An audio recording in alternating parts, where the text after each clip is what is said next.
The call came in at 3:17 a.m. No background noise.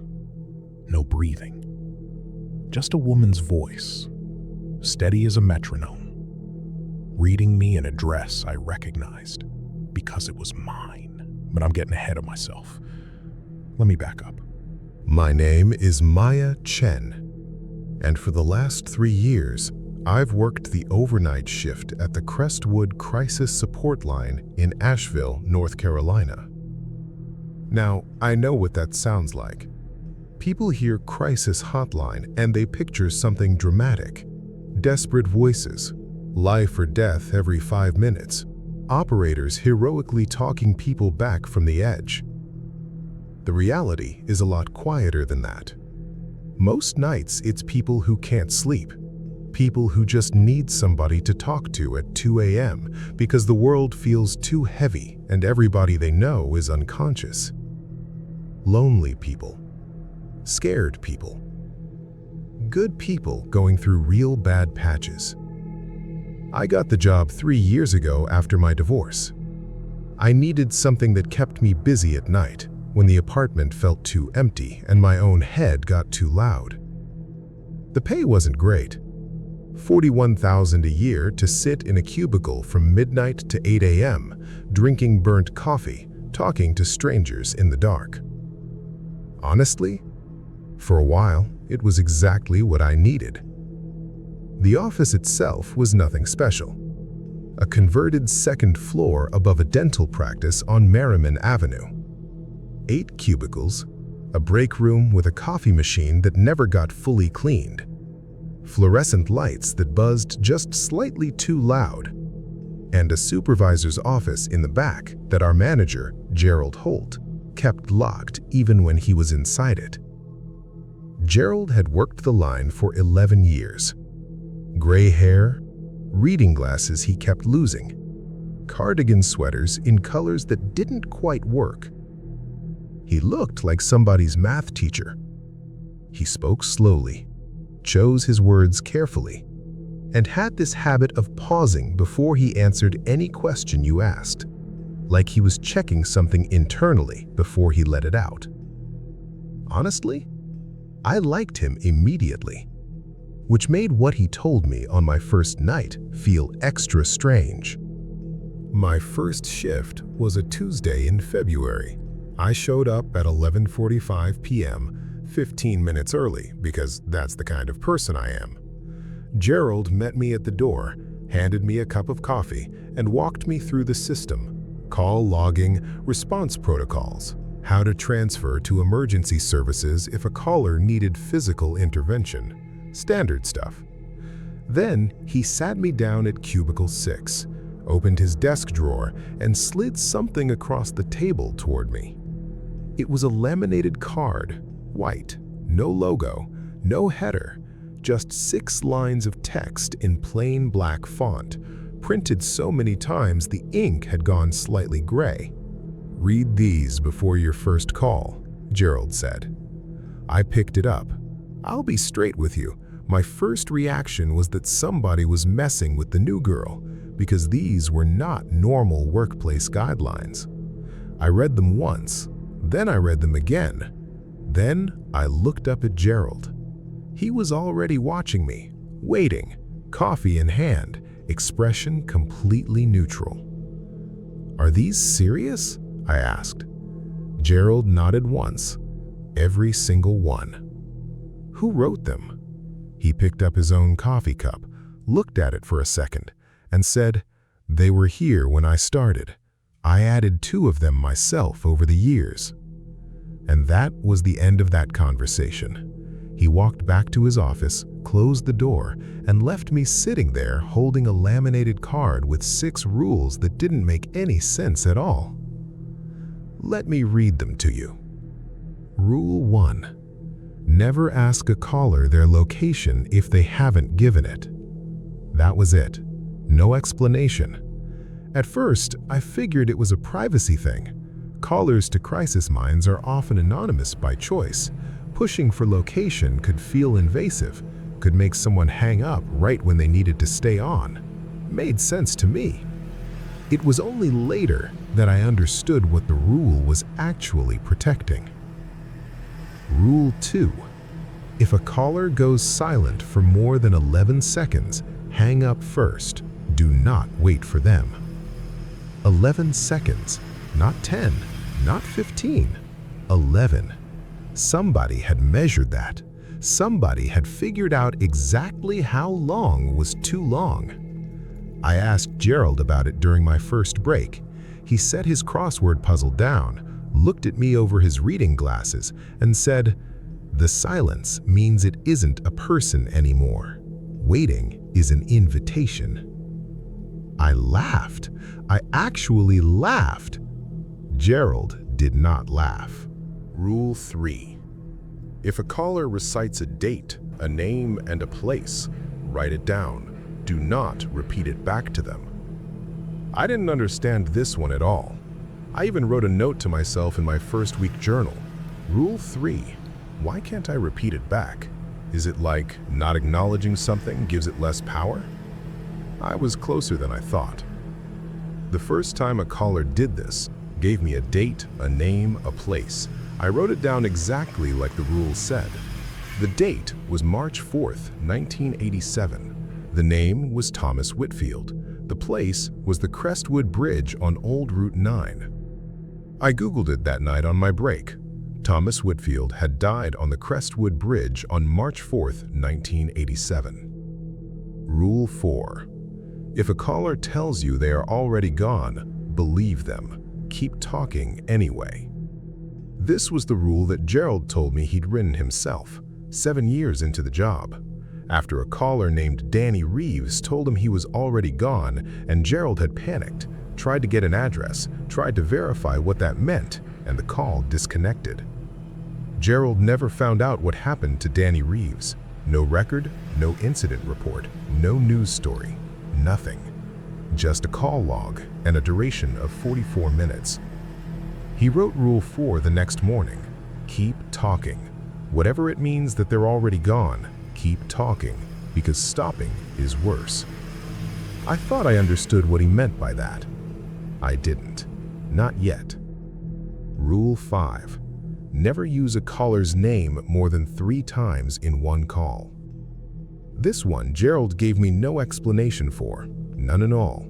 I pushed him on it once, around month 2. He just said, after 3 times, something else starts answering to it. And he walked away. Rule 6. At the end of every shift, write your own name on a piece of paper and burn it in the break room sink. There was a box of matches on the break room counter when I started. I thought they were for the gas stove burner. They weren't. When I asked Gerald, he said, "You need to remind yourself you're still the one who answered and not the one who called." I stood there for a long time after he said that.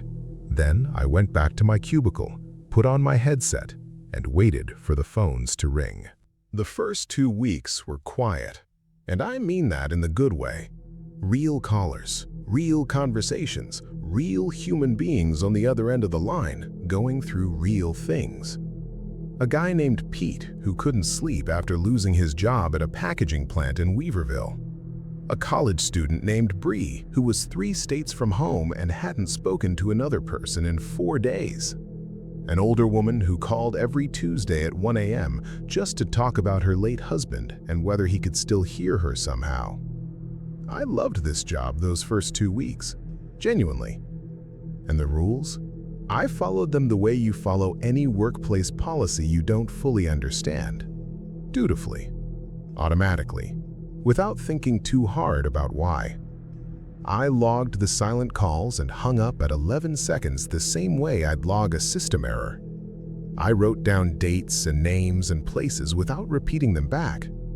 I burned my name in the sink at 7:45 a.m. every morning, watching the paper curl black, thinking about nothing in particular. It felt like ritual, like something between superstition and habit. The kind of thing you do because the person before you did it, and somewhere along the line it became part of the job. Until the 3rd week, when I got my first call from someone who didn't feel right. It came in on a Wednesday, 2:38 a.m. I picked up on the second ring, the way Gerald had trained me. "Crestwood support line, you've reached Maya. I'm here." Silence.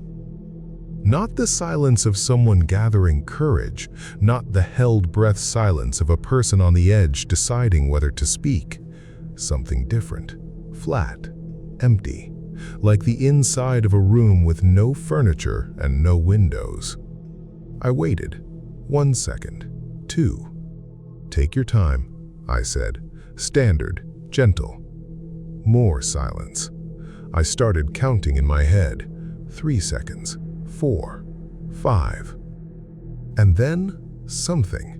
Not a voice exactly, more like the suggestion of breathing, like the sound a recording makes when it's capturing air in an empty room. 6 seconds. 7. "I'm right here," I said, "whenever you're ready." 8. 9. Something shifted on the line. I can't explain it better than that. The quality of the silence changed, the way a room changes when someone walks in who you didn't hear come through the door, a presence, a weight behind the static. 10 seconds. 11. I hung up. My hand was shaking slightly, just slightly. I logged it as a disconnected call, technical issue, and I sat there for a full minute before I picked up the next call. Gerald appeared at my cubicle around 3 a.m., didn't say anything at first, just looked at the call log on my screen. "Good," he said quietly, and walked away. I got 2 more calls like that over the next month. Both times I counted, both times I hung up at 11, both times something shifted in that last second before I did, like it knew I was about to cut the line, and it didn't like it. The first time someone recited a date, a name, and a place, I almost broke the rule without thinking. It was a man, soft voice, older, I thought, maybe late 60s. He called at 1:12 a.m. on a Thursday and started talking immediately. No pause, no hesitation, like he'd been rehearsing on the drive over. "November 14th, he said. "Carl Dutton, Highway 70 overpass, west of Black Mountain." My pen was already moving. I wrote all 3 down. And then my training kicked in, the regular training, not Gerald's rules. Repeat back for confirmation. Verify the information. Make sure you understood correctly. I had the words halfway out of my mouth. "November 14th, Carl." I stopped. Rule 3, write it down. Do not repeat it back. I pressed my lips together, swallowed, and instead I said, "I hear you. I'm listening. Tell me more." The man exhaled, long and slow, like something releasing pressure, and then he said, "Thank you. I wasn't sure anyone would write it down this time." This time? I talked to him for 27 minutes. He never gave me another name or date. He talked about his garden, about his daughter who lived in Raleigh, about how November always felt like the world was wrapping something up. At the end of the call, he said, "You're good at this, Maya. You remind me of the woman who used to work your shift." I almost asked him which woman. I stopped myself, because Gerald had never mentioned a woman who worked nights before me, and when I checked the employment records the next day, there hadn't been one. I looked up Carl Dutton that night. Highway 70 overpass, west of Black Mountain, November 14th. I found the incident report in a county archives search. Carl Dutton, 1961 to 2019. He died on that overpass, on that date. I sat in my car in the parking lot for 40 minutes after my shift ended that morning, watching the sun come up over Merriman Avenue, thinking about a man who called to make sure someone wrote his story down, and who somehow already knew my name. I broke Rule 5 by accident. I want to be clear about that. It wasn't carelessness. It was the kind of mistake that happens when you're tired and the call is hard and your training overrides your better judgment.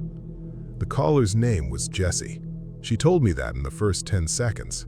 Young voice, maybe 19, maybe 20. She was crying in that way people cry when they've been at it a while, and the tears have gone dry, but the shaking hasn't stopped. I used her name to anchor her, the way you're taught. Jessie, I hear you. Jessie, you're not alone. Take a breath with me, Jessie. 3 times, and on the 3rd time, the line went cold. Not silent, cold. There's a difference. Silent means absence. Cold means presence. Jessie's voice continued, same cadence, same rhythm, same soft shaking breath between sentences, but something behind it had changed, like hearing a song played in the wrong key. Almost right, almost human, but not. I'm still here, the voice said, using Jessie's voice, but the inflection was wrong. Too even, too patient, like something reading from a script it didn't fully understand. My hands were on the keyboard, my call log was open. Every instinct I had said stay calm, keep talking, don't let on that you noticed. So I did. I kept talking. I'm here too, I said. I'm not going anywhere. And whatever was on the line said, good. I stayed on that call for 18 minutes, talking to something that was using Jessie's voice like a coat it had borrowed without asking. I never used the name again. I answered its questions with questions. I kept my own voice steady and warm and completely empty of anything it could use. When the call ended, the line didn't disconnect. It just stopped, mid-sentence, like a recording that had reached the end of its tape. I sat perfectly still for a long time. Then Gerald appeared at my cubicle. He didn't ask what happened. He looked at my call log, looked at me. How many times? He asked. 3, I said. He nodded slowly. Did you hold? The whole time. He put his hand on my shoulder for exactly 1 second. Then he walked back to his office, and I heard him lock the door. I went to the break room and made a fresh pot of coffee, and I stood at the sink for a while, looking at the box of matches on the counter. It was only 4 a.m., still 3 hours until my shift ended, still 3 hours until I could write my name down and burn it. Still 3 hours of being someone the phones could reach. The call I told you about at the beginning, the one at 3:17 a.m., the woman with the address, that came 6 weeks in. I picked up on the second ring. Crestwood support line, you've reached Maya. I'm here. And the woman's voice said, very clearly, very calmly, 4219 Ridgeline Court, apartment 2B. My address, my apartment number. Every hair on my arms stood up at once. My throat went tight. The fluorescent light above my cubicle buzzed louder than it should have. I did not ask her how she knew that. I did not repeat it back. Rule 1, never ask a caller their location if they haven't given it. She had given it. She had given me mine. I hear you, I said. My voice was steady. I don't know how. I know you do, she said. That's why I called you specifically. How can I help you tonight? I asked. I'm already gone, she said. Simple, calm, like someone telling you the time. Rule 4. If a caller tells you they are already gone, believe them. Keep talking anyway. I believe you, I said, and I meant it completely. I'm still here. Tell me what you want me to know. What followed was 41 minutes of the most ordinary conversation I have ever had with anyone in my life. She talked about a bookstore she used to work at in Knoxville, about how she never got the hang of parallel parking, about a dog she had in her 20s named Clover, who used to sleep across her feet. She talked the way people talk when they have finally, completely run out of time to be anything but honest. And I listened. The way Gerald's rule told me to, the way I now understood the rule meant. Keep the line open. Keep yourself present. Don't let the call drop, because whatever comes to fill the silence when a line like this goes dead is not something you want filling it. Near the end, she said, "I don't know your name." "Maya," I said. "Maya," she repeated, like she was committing it to something. "Thank you for staying." "Thank you for calling," I said. The line went quiet. I counted. 1, 2, 3. At 11 seconds, I ended the call. I sat in my cubicle for a long time, not moving. The office was completely quiet around me. Then I opened my call log. The call was not logged. No entry, no number, no timestamp, nothing. 41 minutes, and no record it had ever happened. I walked to Gerald's office, knocked. He opened it immediately like he'd been waiting. I told him what happened, all of it, the address, the conversation, the missing log entry. He listened without interrupting. When I finished, he was quiet for a moment. Then he asked, "Did you keep talking?" "The whole time?" I said. He let out a long breath, and for a second he looked less like my manager and more like someone who had been carrying something very heavy for a long time. "Good," he said. "That's the only thing that matters." "What was she?" I asked. Gerald took his glasses off, cleaned them on his cardigan, and put them back on. "I don't know," he said. "After 11 years, I still don't know exactly what they are." "But they call," I said. "They've always called, long before we were here to answer." I still work the night shift at Crestwood. I've been there 3 years now, going on 4. The divorce feels like something that happened to a different person. The apartment on Ridgeline Court, I moved out of that one about 2 months after the call. New place, smaller, different part of town. I didn't tell Gerald I was moving. I didn't tell anyone. I just moved. The rules are still laminated and sitting in my desk drawer at Cubicle 6. I know them by heart at this point. Follow them without thinking. The way you follow the rules of the road after enough years of driving. Not because you're afraid of getting caught, but because you've seen what happens when people don't. We've had 3 new hires since I started. 2 of them quit within the first month. One of them didn't come in after their second Tuesday shift and never called to explain. Gerald added her to the schedule anyway, for 3 weeks. I never asked him why. Some nights are completely ordinary. Real callers, real conversations, real human beings who just need someone to answer at 3 a.m. Those are the nights I remember why I took the job. Other nights, the phone rings and the silence on the other end has that weight to it, that presence, and I count. And at 11 seconds, I cut the line, and I log it, and I move on. And some nights, someone tells me they're already gone, and I believe them, and I keep talking. Gerald retired last spring. Before he left, he unlocked his office for the first time in the years I'd known him and let me look inside. The walls were covered floor to ceiling in call logs, handwritten, hundreds of them, thousands maybe. Every date and name and place anyone had ever recited to him down the line, all of it written down, none of it repeated back. He stood in the doorway while I looked. "Somebody has to write it down," he said. "Why?" I asked.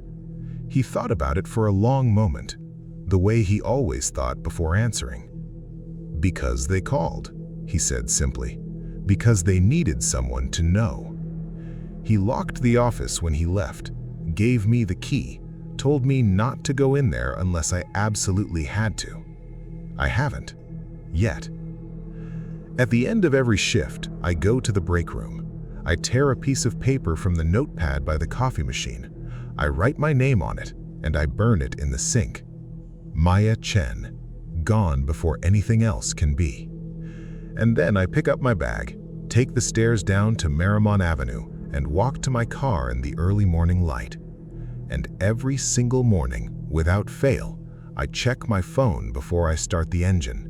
Because 3 times now, on 3 separate mornings, I've had a missed call on my personal phone. Unknown number, no voicemail.